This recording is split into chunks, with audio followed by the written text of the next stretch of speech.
Bienvenue dans Les Voix du passé, le podcast où les histoires familiales rencontrent la grande histoire. Je suis Marie-Agathe et je vous invite à remonter le fil du passé à travers l'histoire et la généalogie, parce que derrière chaque nom, il y a une histoire. Et si un seul nom dans une archive pouvait faire découvrir une histoire familiale tragique? Aujourd'hui, je vais vous raconter une enquête un petit peu particulière. Elle commence avec une simple personne dans mon arbre généalogique. Il s'appelle Charles Thomas Giot, marin de profession. Au départ, je ne savais pas grand-chose de lui, comme chaque ancêtre. Il a vécu au XIXe siècle, de 1926 à 1864. Ce qui a tout changé, c'est une mention dans les actes de mariage de ses enfants. Disparu sans nouvelles. Je suis donc partie à la recherche de son histoire pour savoir ce qu'il est devenu. Charles Thomas Giot était marin et journalier. Il est né le 13 février 1826 à Tour-la-Ville, dans la Manche. Il s'est marié une première fois le 21 juillet 1853 à Rennes. Il est ensuite parti à Cherbourg en tant que marin en 1855. Il s'est ensuite remarié à Saint-Malo le 21 juillet 1860. Et il est ensuite reparti à Cherbourg en tant que marin militaire en 1861. Charles Thomas Giot a eu 4 enfants. Le premier en 1853 avec sa deuxième femme, son deuxième enfant en 1854 avec sa première femme, et ensuite le troisième enfant en 1861 avec sa deuxième femme, et ensuite le quatrième enfant en 1864 avec sa deuxième femme. Comme souvent en généalogie, tout commence dans les archives. Je me suis d'abord tournée vers les archives d'état civil, les naissances, mariages et décès, puis ensuite vers les archives militaires et maritimes. Mais je n'ai toujours malheureusement pas trouvé d'acte de décès, ni de mention spécifique nulle part. C'est là que je me suis dit qu'il allait me donner du fil à retordre. C'est le début de l'enquête qui va durer près de 10 ans. Pendant mes recherches, je me suis penchée sur les connaissances que j'avais dès le début. J'avais son acte de décès, ses actes de mariage, j'avais aussi les actes de mariage et de naissance de ses enfants. J'avais également toute sa carrière et les villes où il avait été. Quand une personne disparaît des documents, il y a plusieurs possibilités. Un décès enregistré bien trop tard, un départ en mer sans retour, un changement de région ou de pays, une erreur dans les archives ou une fuite volontaire.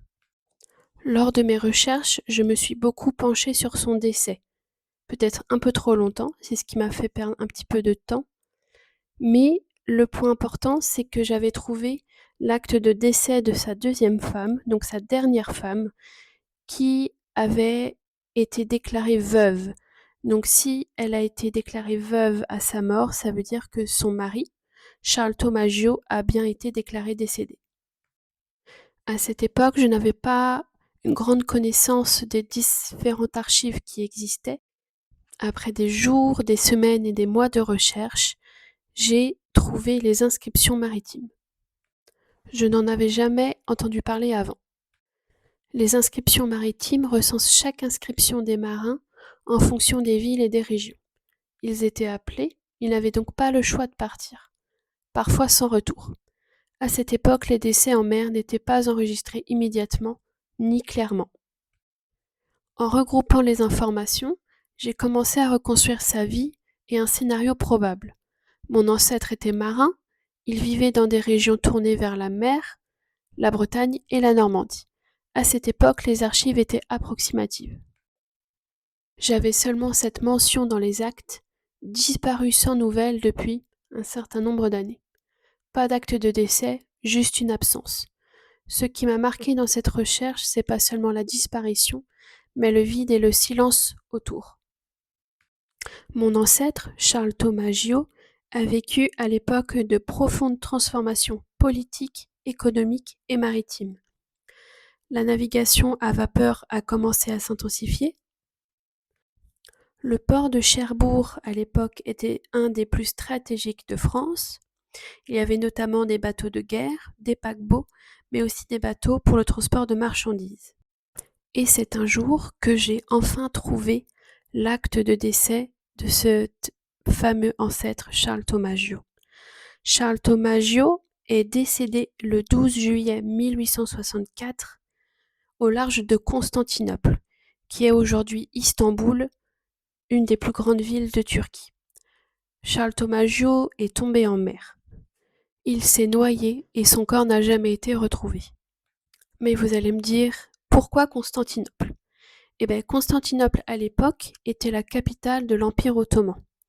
C'était un port qui faisait la liaison entre l'Europe, la France et l'Empire ottoman, donc en passant par la Méditerranée et par l'océan Atlantique. Le port de Constantinople était un des plus grands ports à cette époque. Il y avait notamment des navires français, mais aussi des navires de plein d'autres pays. Et c'est également à cet endroit que le canal de Suez a été ouvert. La partie très sombre de l'histoire, c'est qu'il y avait aussi à cette époque la colonisation. Entre Cherbourg et Constantinople, il y avait donc la Méditerranée, avec l'Algérie, mais aussi sur cette route-là, il y avait également le Vietnam et le Cambodge. Ces deux pays ont été des pays colonisés malheureusement par la France. Je me demande toujours pourquoi Charles Tomaggio est parti vers Constantinople, soit pour le commerce de marchandises ou soit malheureusement pour la colonisation. Je ne le saurai jamais, il n'existe que très peu d'actes sur toute cette histoire de l'époque. Malgré cette histoire terrible, cette recherche m'a appris beaucoup de choses. Elle m'a appris que la généalogie est une véritable enquête, que la généalogie n'est pas juste une liste de noms, également que les archives ne donnent pas toutes les réponses. Il faut croiser les informations, les comparer. Il faut également de la patience et du temps pour pouvoir connaître toutes les archives et tout ce qu'elles peuvent nous apprendre.